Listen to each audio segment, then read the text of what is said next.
નમસ્કાર દર્શક મિત્રો, હું છું રૂપલ વણેચિયા. સંપૂર્ણ ન્યૂઝમાં આપનું સ્વાગત છે. ગુજરાત સરકાર દ્વારા અંગદાન બાબતે લોકોમાં જાગૃતિ વધારવા માટે સતત પ્રયાસો કરવામાં આવી રહ્યા છે. સરકારના આરોગ્ય વિભાગના માર્ગદર્શન હેઠળ રાજ્યભરમાં અંગદાન સંબંધિત પ્રવૃત્તિઓને ઉત્તેજન મળે તે માટે કામગીરી થઈ રહી છે.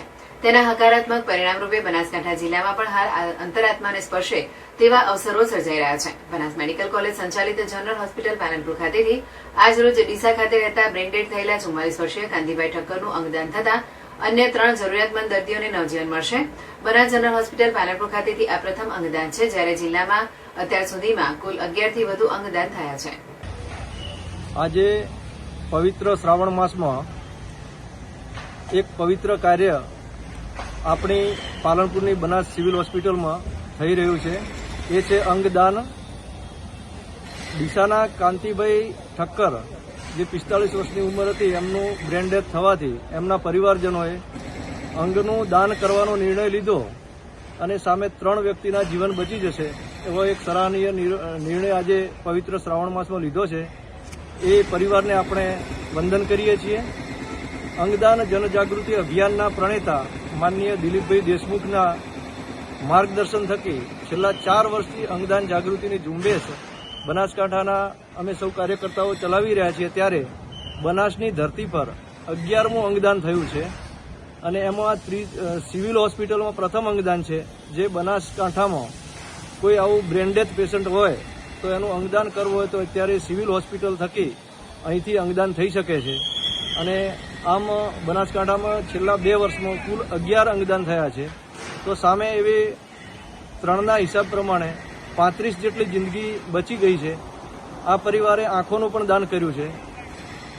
અંગનું ક્યાંય બનાવી શકાતા નથી. આવા જીવન ઉપયોગી અંગ જેના વગર જીવન શક્ય નથી તેવા અંગો ક્યાંથી મેળવી શકાય, તો તેના માટે એક ઝુંબેશ ચલાવીએ છીએ.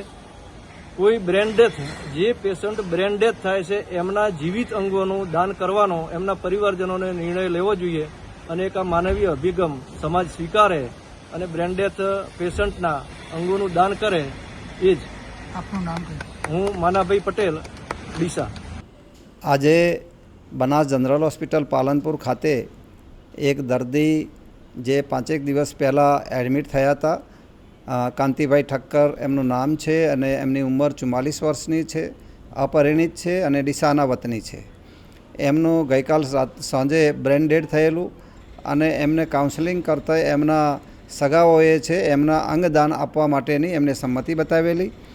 એના અનુસંધાનમાં અમારી ડૉક્ટરોની ટીમ એની જે સોટો અને નોટો પ્રમાણેની જે ભારત સરકાર અને ગુજરાત સરકારશ્રીની સંસ્થાઓ છે એ અંતર્ગત જે કંઈ પ્રક્રિયા જે પ્રોસિજર કરવાની હતી એ પૂર્ણ થઈ ગયેલી છે.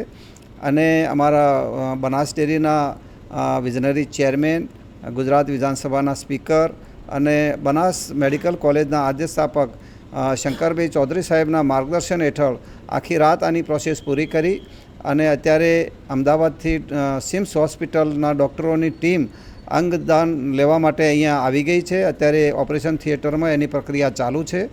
એમાં કિડની, લીવર અને એની આંખોનું દાન થનારું છે આજે.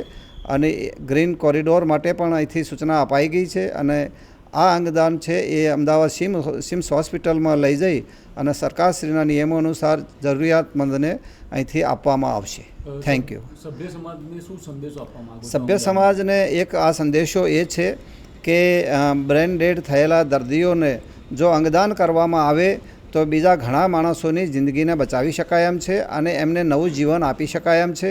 એટલે સભ્ય સમાજને મારી વિનંતી છે કે ભગવાન ન કરે પણ કોઈ અકસ્માતમાં કે એમ કોઈ સ્નેહ સંબંધીનું બ્રેન ડેડ થાય તો અંગદાન માટે બનાસ જનરલ હોસ્પિટલ પાલનપુરને જાણ કરવામાં આવશે તો એ પ્રમાણેની આગળની કાર્યવાહી કરવામાં આવશે.